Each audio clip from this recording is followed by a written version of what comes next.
Welcome, everyone. Thank you so much for taking the time to join us today. As Colin mentioned, I am Danielle Durpo, and I lead the research team here at the Learning Bar. So you might be asking yourself, what exactly is industrial organizational psychology? Broadly speaking, it focuses on the behavior of employees within the workplace and applies psychological principles and research methods to improve organizational outcomes such as climate, performance, well-being, and job satisfaction, to name a few. Part of my training as a graduate student included occupational health psychology, organizational psychology, advanced statistics and research design, and advanced assessment, including a focus on measure construction and reliability and validity. My research interests were largely focused on employee health and well-being, and more specifically, the factors that contribute or help mitigate the onset of stress. Once I started my career at the Learning Bar and became responsible for managing and supervising staff, as well as supporting the work of our HR committee, the knowledge I gained regarding workplace behavior became even more relevant for me. So I always try to adopt principles and practical strategies that are driven by research. Based on all of this topic I will be discussing today is very near to my heart. Further, the knowledge and experience I gained during my academic career underpins the research behind our newly developed staff survey framework and our school staff survey content. This work reflects somewhat of a passion project for me, as I could see the incredible value and importance this research would have for our clients. So let's jump in. My goal for this webinar is for you to develop a better understanding of the key organizational factors that can result in a positive school climate for both staff and students, and why this area is worth the investment of your time, energy, and resources. I will start off by providing a short summary of educators' evolving role within the school and their importance in creating a strong school climate. I'll detail the characteristics that are proven to be fundamental in the development of a positive school climate and provide you with strategies to support these. Finally, I'll discuss how you can capture data to inform your school planning decisions to best support your teams. The primary aim of virtually all school systems is to enable children to have fulfilling and successful lives so that they can become contributing members of their communities. We know that a child's success is tied to many institutional, family, and community factors that support the development of their cognitive skills, as well as their social, emotional, physical, and spiritual well-being. Educators play a key role in developing a positive school climate that will foster the development of these outcomes. And generally speaking, the focus is always on the student. When we consider the roles of educators, however, we tend to focus more on the institutional factors, such as providing safe and inclusive schools, delivering quality instruction, and ensuring that learning time is effectively managed and delivered. Although these factors are vital, we often ignore the role school staff truly have to play. At first thought, that statement might not make a lot of sense, as obviously school staff are responsible for executing on all of those items I mentioned above. However, we tend not to focus on the organizational characteristics that will support the health and well-being of our school staff and will ultimately allow them to be at their best. We know they play a critical role in educational outcomes. It is just easy to overlook or deprioritize the work required to truly support school staff when there is barely sufficient time to manage and support the needs of students, not to mention trying to meet district or ministerial level goals. I am by no means implying that you do not realize the importance of employee health and well-being, or that you are not worried about their levels of job satisfaction. We all have good intentions, and if you were like me, you can start each day with optimism that you will have a chance to get to the really important items on your to-do list. Then reality sets in when you arrive to work and are faced with unexpected tasks or emergencies. As a side note, throughout this webinar, I will use the term educators for simplicity. However, I mean for this term to reflect all staff who work within our schools. Every individual within the school system has an important role to play in ensuring a positive school climate that supports the growth and development of both staff and students. The teaching profession has been classified as a vulnerable and stressful occupation, with research indicating that educators report higher levels of job-related stress than other employed adults and have stress levels that are comparable to nurses, emergency medical responders, police officers, and prison guards. It has also been suggested that educators are almost 3 times more likely to report symptoms of depression than other adults. Just let those statements sink in for a minute. I should also add that these results are from pre-pandemic surveys. This stress is a result of the multifaceted and highly demanding nature of the job. I think for some individuals working outside of education, there is a lingering perception that the field of education is easy. They are envious of the constrained workdays, evenings and weekends off, PD days, March breaks, and summer vacation. What do educators possibly have to complain about? The reality is that the profession, even prior to the pandemic, was becoming progressively more complex.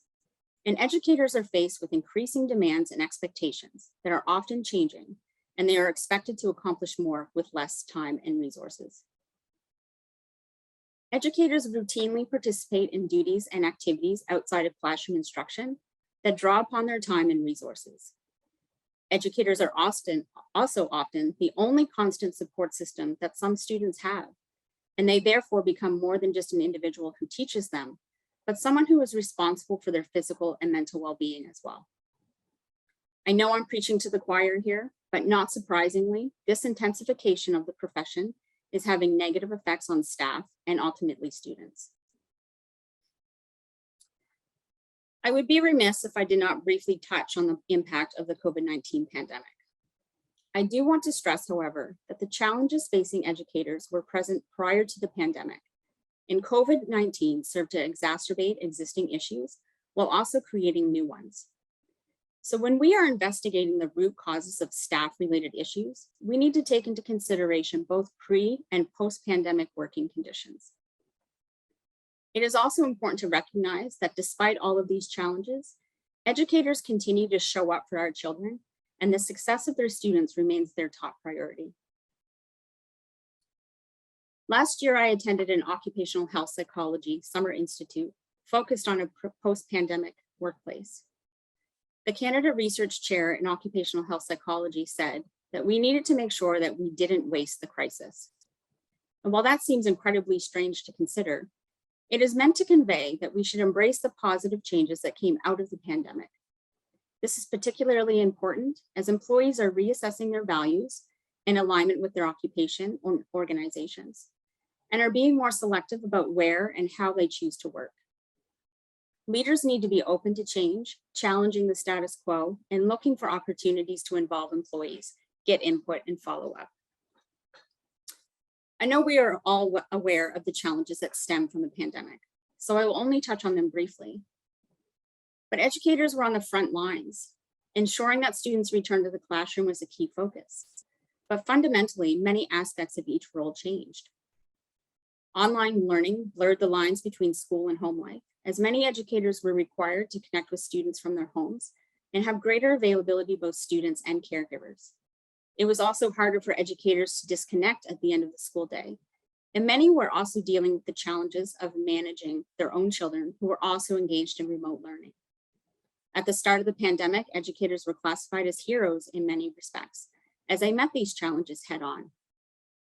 However, as the pandemic wore on, we could start to see a shift, as a greater focus was placed on caregiver fatigue, learning loss, and discussions regarding the growing achievement gap.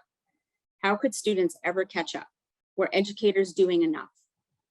When would students return to structured learning?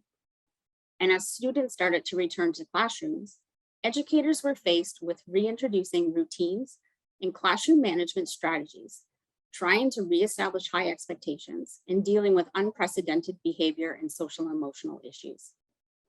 It is not surprising that more and more educators are reevaluating their career goals. You all know these realities better than I do, as you've been living it either personally or you see it happening with your staff or colleagues. I am sure it likely feels pretty bleak, and you are wondering what you can do about it. How can you help? Where do you even start? You may also be thinking that the last thing you need is more data to sift through or another initiative to implement, and those are totally understandable responses. That being said, Developing a positive school climate for both staff and students should be a high priority, given the potential benefits you will obtain. It is also critical given that many of the organizational factors that contribute to a positive climate are linked to turnover and tensions. Teacher turnover and teaching shortages are a hot topic right now as we move to a post-pandemic reality. However, even prior to the pandemic, the education profession was plagued by a high attrition rate, and it is particularly prevalent for educators with 3 or fewer years of experience, with data suggesting that 40% of new teachers leave within the first 5 years. Turnover can be classified as both movement to a new school or out of the profession completely. Research from the US indicates that about 90% of the nationwide annual demand for educators stems from when teachers leave the profession, with 2/3 leaving for reasons other than retirement. Educators often cite working conditions as a primary reason related to turnover intentions. This can include their perceptions regarding professional development, the facilities within the school, access to teaching resources, parental interactions, instructional leadership, time for collaboration and planning, overall school culture, relationships with colleagues, and ability to participate in decision-making. What is even more troubling is that teaching shortages are projected to grow substantially in the coming years, with a nationwide shortage of educators already occurring in Canada. In response, districts and schools are already being required to hire inexperienced or unqualified teachers, increasing class sizes or cutting class offerings, all of which impacts student learning. Turnover affects the achievement of all students within a school by impacting school stability, relationships between colleagues, reducing collaboration, and a loss of institutional knowledge. Turnover also has high financial costs, as estimates suggest that the cost of losing one teacher exceeds $20,000, and that's US dollars. The good news is that many of the factors that contribute to turnover and turnover intentions can be addressed through a continued investment in a positive school climate.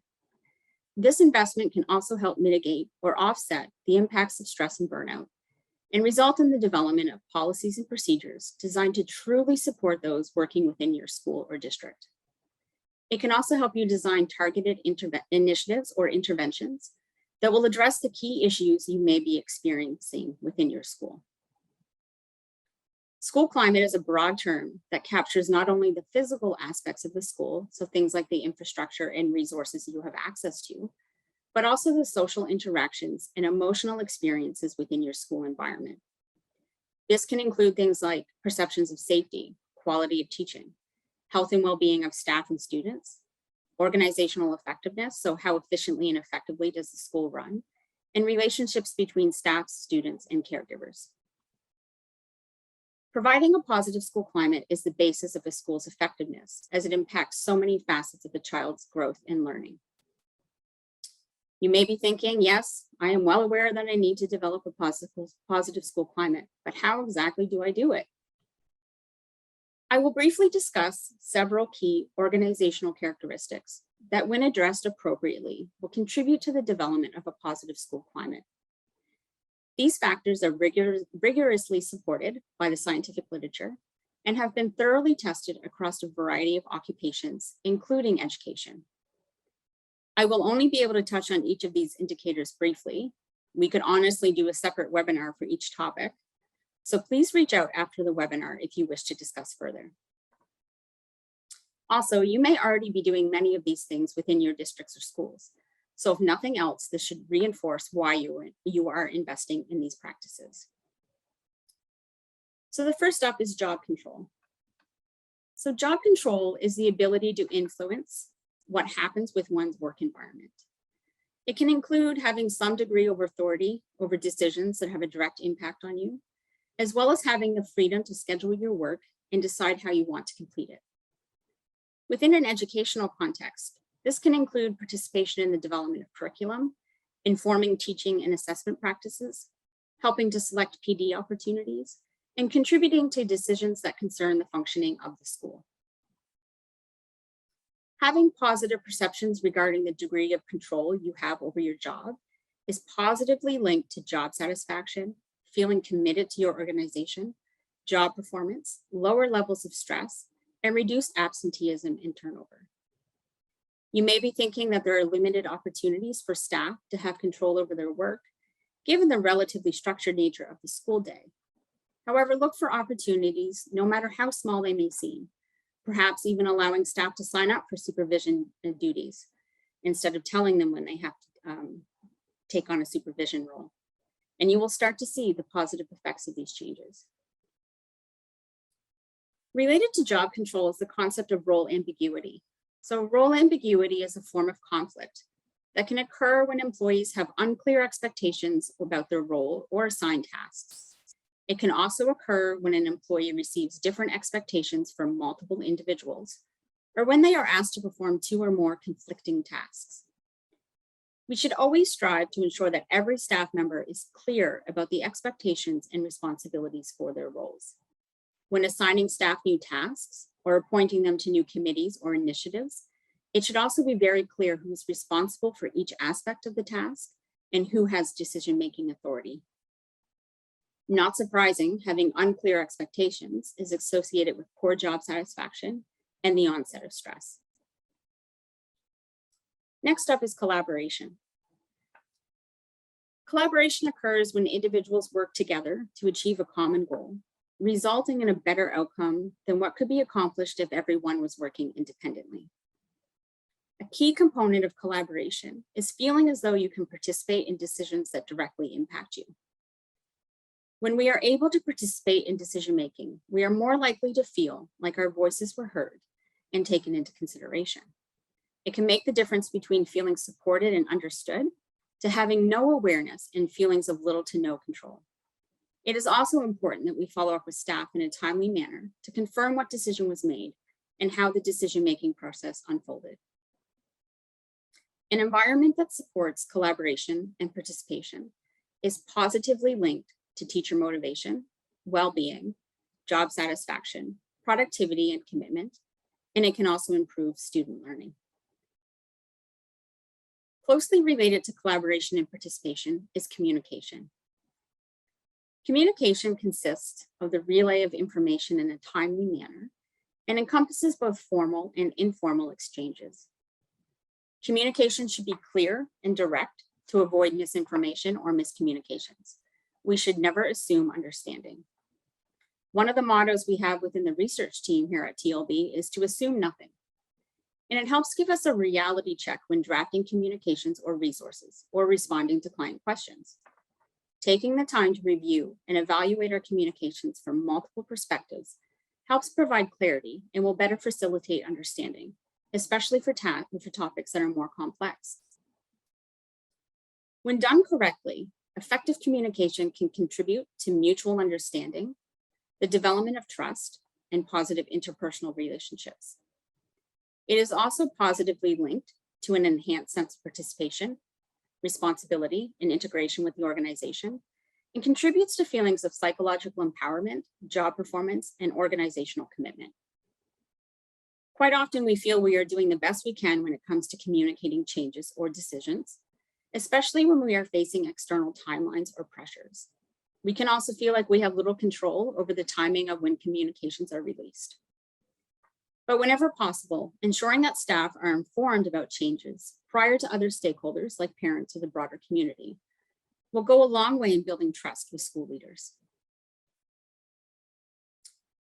The topic of workload really doesn't need any introduction, as I bet every one of you feel that there's always too much work to do and not enough time to do it. Within the education field, this includes all the tasks both within and outside the classroom. And sadly, research has suggested that 96% of teachers report working in the evening. An unmanageable workload is a key predictor of workplace stress, the onset of burnout, and intent to leave the profession. This topic may feel a bit tricky to navigate, as in a lot of instances, it isn't possible to remove key responsibilities from a person's job. However, look for opportunities to reduce responsibilities or tasks that you wouldn't classify as key to their role or the success of the school, or that could even be postponed till a later date. Educators often report that they feel overwhelmed by the number of initiatives they are asked to implement. So this might be an area where you can achieve some reductions. It is also important to regularly connect with and monitor the workload of your staff and to provide them with the opportunity to express their concerns. It is also important that leaders provide a supportive environment that encourages a positive work-life balance. Recognition is relatively more obvious in nature, so I won't go into a lot of detail here. Individuals value a work environment that acknowledges their achievements and recognizes their efforts. Employees should also be encouraged to recognize the efforts of their colleagues. It is no surprise that employees gain satisfaction from being recognized for their contributions and achievements. Feeling undervalued due to a lack of recognition can result in higher turnover rates. The important thing to note in regards to recognition is to ensure you tailor the strategy to the individual preferences of your employees.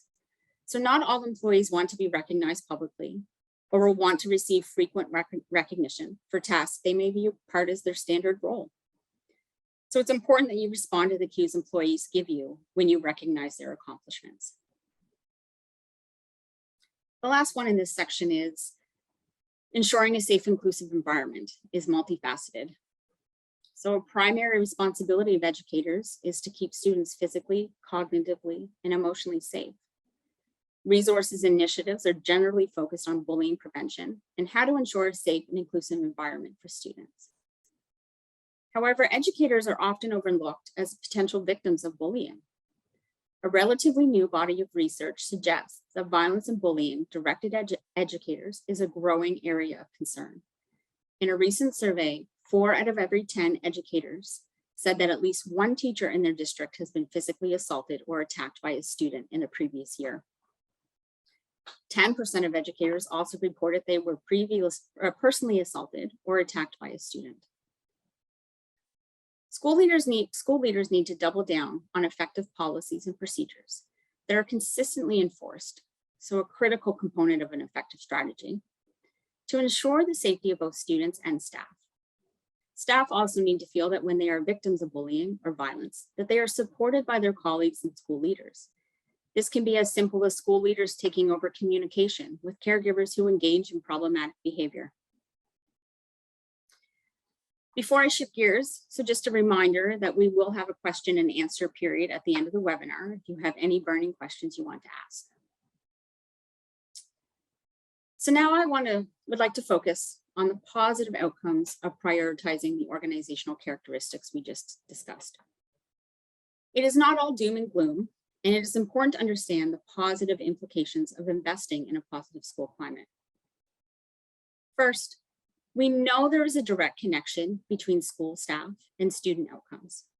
Put simply, staff who are happy or highly satisfied will be better positioned to support students. For example, research has established a connection between teacher well-being and student achievement and educational outcomes, student engagement and connectedness, and student well-being and behaviors that support learning. However, there are a number of positive organizational outcomes that are directly applicable to staff as well. We touched on this briefly when discussing workload, as there is obviously a direct connection between our workload and the ability to maintain work-life balance. Work-life balance is defined as the ability to balance satisfaction and good functioning at work and home. Work-family conflict can occur when you are unable to effectively balance your home and work responsibilities. When we talk about work-life balance or conflict, we are referring to the persistent or prolonged experience of these events. And the threshold of what an individual can balance will be unique to them and their circumstances. This is important to keep in mind when developing initiatives to support work-life balance. There isn't always a one-size-fits-all solution. Although work-family conflict can lead to a variety of negative outcomes, work-life balance is actually associated with employee motivation, productivity, well-being, and retention. A positive sense of belonging is an outcome we seek for our students as it contributes to academic motivation, well-being, and participation within the school. Sense of belonging reflects the degree to which an individual feels socially connected, respected, accepted, and supported by colleagues. Within a school context, it can also involve feelings of pride that you belong to that particular school. It is related to identity formation, well-being, feelings of trust, positive relationships among colleagues, job satisfaction, and perceptions of self-efficacy. Educators who have a positive sense of belonging are in turn able to foster a positive sense of belonging among their students. Eudaimonia, or thriving, is the process of getting to know one's true self and striving to become the best version that one can be. A core component of this concept is obtaining a sense of purpose in life by pursuing personally meaningful activities and making progress toward or achieving a goal. It is tied to both identity formation and career identity. It is important to the field of education as it helps educators construct the meaning of their work and is important for maintaining a commitment and passion to the field. It is also linked to feelings of satisfaction, motivation, perseverance, resilience, and job performance. One way in which you can encourage employees to thrive is by offering PD and learning opportunities that support employee growth and fulfillment, and that align with their individual goals and beliefs. According to the World Health Organization, mental wellness is a state of well-being in which the individual realizes his or her own abilities, can cope with the normal stresses of life, can work productively and fruitfully, and is able to make a contribution to his or her community. When I read this definition, it seemed to truly align with the broad goals educators hope to achieve, particularly the positive contributions to their community. However, a recent poll highlighted that burnout is a serious problem, and more than half of those surveyed indicated that they had plans to leave the teaching profession earlier than expected as a result. The reality is that we cannot separate well-being at home from well-being at work, and the past few years have challenged us beyond what self-care strategies can fix.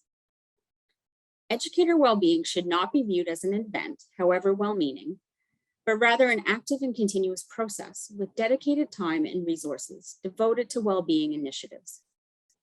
Employee stress and burnout is a problem that organizations need to address, and the onus cannot be solely placed on educators to fix. A recent EdWeek survey asked respondents, a decade from now, the pandemic impact I would most like to see in my district or school is. The third most cited response was more attention given to staff mental health. When we embed effective well-being strategies that will systematically support educator well-being, we can expect increases in job satisfaction, morale, productivity, and the ability to cope with stressful situations. We can also expect lower turnover rates. I want to end with job satisfaction, which is one of the most frequently studied aspects of organizational life. This is really no surprise, as feeling satisfied with your job is linked to all of the factors we discussed above. If you think about your own perceptions of job satisfaction, I am willing to bet it is tied to one of those factors as well, and likely gives you a better indication of how multifaceted it can be.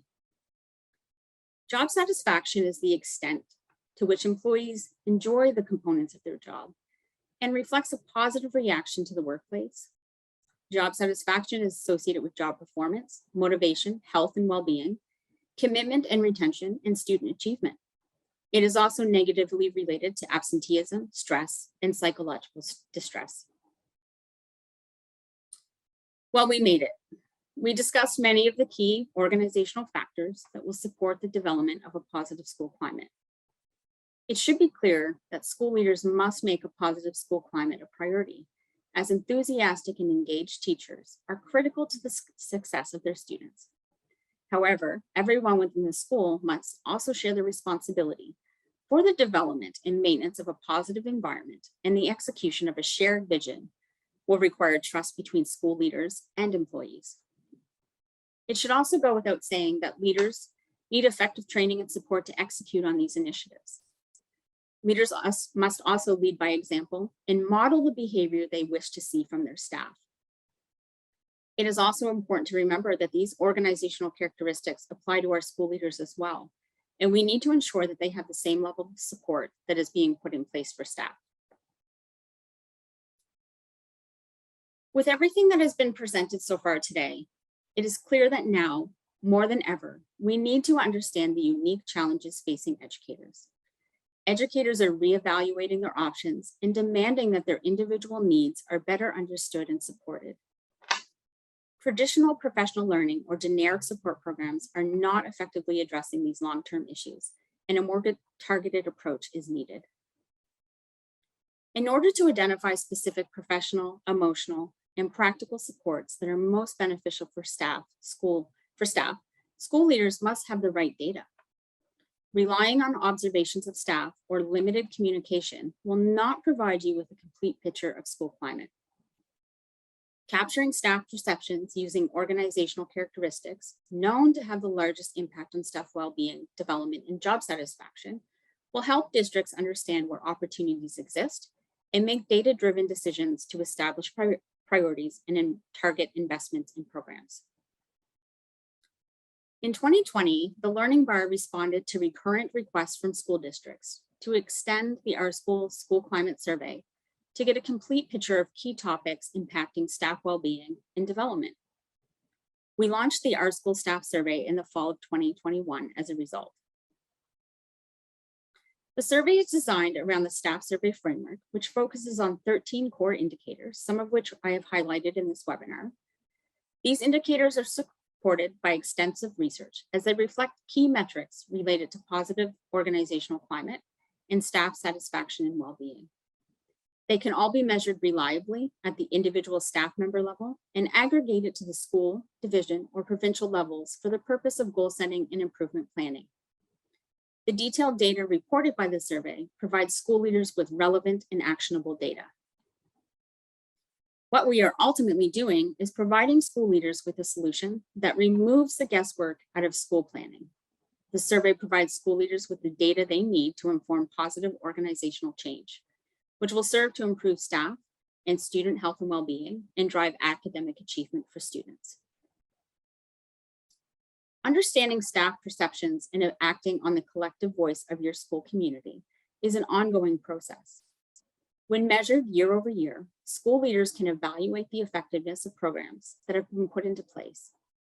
Supports will become more and more effective, resulting in increased engagement, reduced absence from work, improved safety in the workplace, and increased job satisfaction. Collecting the right data is an important part of this process. A school is thriving when educators, students, parents, and guardians are all supported and working together toward a common vision of success. The data from the Our School survey ensures you have the right information to gain a deeper understanding of your whole school community by giving everyone a voice in setting their school's direction. Thank you so much for your time. All right. Thank you, Danielle, for that very insightful presentation. Now, I'd like to move on to the question and answer session. I see that we have had a few questions that came in during the presentation. First one, there has been a lot of press around initiatives that are being used by schools and districts. The organizational characteristics you've described seem logical, but why would I not just use an internal survey or working group? Danielle? Yeah, so that's a question that we receive often.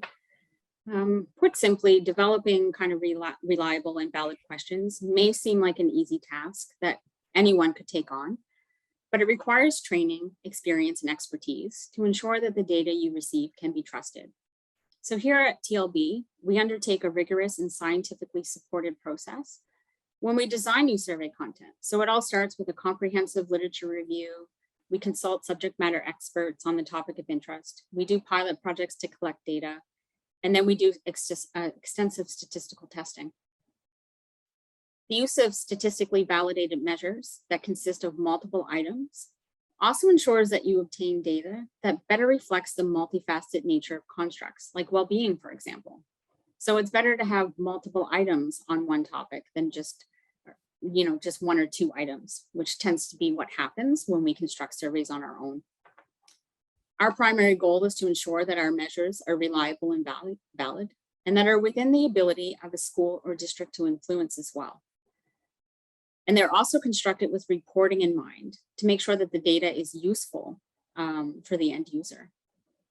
So the process is more complex than kind of just designing a few items and posting them on a free survey platform. Okay, thank you. I see a second one. Is the staff survey currently being used by any schools? How has it been used? Yes, and this has been very exciting for us. Especially we've gone in and taken a peek at some of the data coming in, and it just reaffirms why we invested all this time and energy. So we've had a number of districts using the survey now, even though it's still relatively new. And we hope to see continued uptake of this new survey. So users have indicated that the data from the survey has helped them align more appropriately with external agencies that they're seeking to get mental health and well-being resources for their staff from. And one school used the results to design professional learning for staff on how to apply a structured approach for handling challenging behavior within the classroom. So it also has provided them all with the baseline data to find out which issues their employees are facing and where they need to direct their attention. And once they have that baseline data, they'll be able to do year-over-year comparisons to see if their initiatives are actually having the intended impact. Great. See another question. So there are 13 core indicators that you mentioned. Which one do you think that we should focus on first? Oh, yeah, that's a tricky one. I wish there was an easy answer here, but there really isn't, at least not at first. So you really do need to collect accurate and reliable baseline data on these factors to know where to focus your intention on first. So once you have your results, they can be also used to guide further discussions with your staff to determine where they feel that you should focus your efforts on. And it's also important to be very realistic about what you can accomplish. For example, it wouldn't be possible to focus directly on all 13 outcomes at once, while also recognizing that it's going to take time to analyze the data, develop a plan, meet with your teams, and develop an intervention or initiative. So it's going to be a bit of time before you see the positive impacts of your plan as well. However, if staff actually see you working to address the issues that they're facing, it's going to give them a lot of faith in the process, particularly if they are asked to participate in the solutions or the brainstorming that will be used to design those solutions. Great. I've got another question. It looks to be from someone who has some experience with our other products. Are the data parsing functions similar to the student survey? Yes. So we designed this so it will have a one-click report. So if you're familiar with that, that's just the at a glance report we speak with all of the measures broken down by the drill down categories. And within this one as well, it's a bit different from the parent and teacher reporting, is that we actually have developed the interactive chart reporting as well. And you'll have the same ability to add custom questions that you can dig in further into your data. Okay. Another one, staff wellness has very personal facets, offering limited options for support. Do you have any thoughts on that?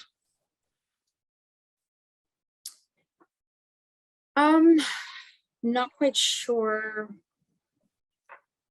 what they mean here. I know that, a lot of times we put, and apologies if this is not what you're getting at, but yes, it is a very personal experience, and everybody will experience it in different ways, and everybody knows how to manage stress, will develop their own strategies on how they want to manage or address stress, and they'll have higher thresholds. So it can be difficult to pick, just one initiative that's going to work for everyone. So I think it's, in a lot of cases, getting at the heart of what is causing their stress or negatively impacting their health, and working on those characteristics, because quite often there will be common threads. And then maybe having multiple options available that they can choose from, or ensuring that they have access to resources outside of the school that might better suit their needs. So it's really about, I think, having those open and honest conversations with what school your employees actually need to be supported.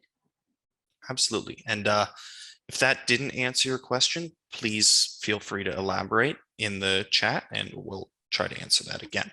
But thank you. I've got another one here. Is there a recommended understanding stress and understanding anxiety series of research or courses or supports for staff? Years ago, Eric Jensen had a very well presented webinar. Who and what would you recommend? I would think I'd want to dig into that one a little bit more. I don't have any off the top of my head, to be honest, but that's something definitely that we could take a look at and provide some recommendations in, you know, in relation to looking at Eric Jensen's work to kind of see what your goals are from there. So thank you for that suggestion. We'll look into that. Okay. Another one. We need it to be anonymous. I don't think staff would use it otherwise. Is that possible? So absolutely. So your staff will receive a link to the survey, so much like the student survey, but we would not be able to trace their kind of responses back to them. So all of the data is also reported at an aggregate level and as group totals. So there's no way to identify specific respondents. I think usually where this concern stems from is they don't understand why you're collecting the data or how it will be used. So the important part is always to communicate the purpose of the survey. So we can be hesitant to respond to any survey when we are unsure of how the data will be used, and especially when the data is being collected by our employers. So when staff understand that it will be used for improvement and not punitive purposes, it can help build a little bit of trust, kind of that, and make them feel more comfortable participating. Also, staff will be more supportive of the survey process if they actually see you using the data from the survey being used to implement positive change. Great. Can we get data at a district level, but then also school by school? Yep, so you will have district level reporting as well as school by school reporting. So very similar to the student data that you would have from the Our School Student Survey. Great, nice and simple.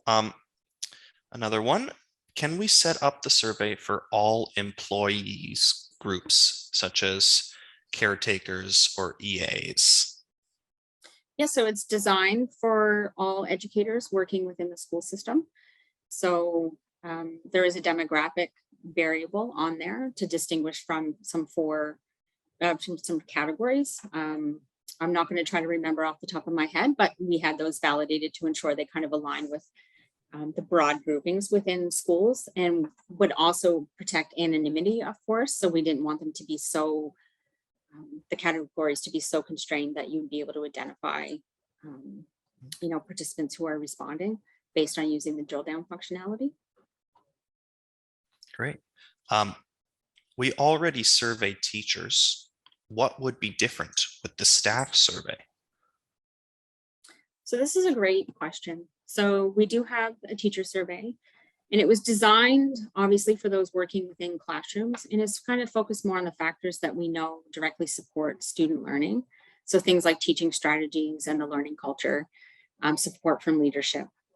So, but the staff survey, so kind of what we talked about today, is applicable to all staff working within a school.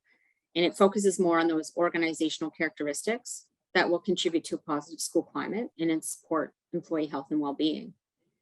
So we received a lot of feedback from our clients, as we mentioned, that they wanted a survey that was also inclusive of all staff. They wanted all staff to have voice in kind of what was happening at the school. And they wanted more perception type data, specifically around, the safety and the well-being of their staff, because those are really hot button issues. So each of the surveys, so the teacher survey and the staff survey, they fulfill a very different purpose, and they provide unique data that can be used to support decision-making both within and outside of the classroom. And you can work with your CS team to get, support on when's the appropriate time to administer both of those surveys, because it would be possible to use both the teacher and staff survey so you don't lose the data associated with each of those products. All right, thank you. I think this will be the last question before we wrap up, but you mentioned actionable data. What does that mean? Yeah, okay. Well, data can come in a variety of forms, and it can be incredibly overwhelming at times to know where to start, or in some instances, how to even interpret what is in front of you. So our reporting is designed to make that easy for you to know what you are looking at. So our results are presented in a simple format. We have descriptive text so you know exactly what you are looking at. We also have different report types that you can use based on your needs and your level of data literacy and your level of comfort kind of working with data. And once you've completed your survey, the data is provided to you in a timely manner. So you can immediately start analyzing your results and making plans to action the data.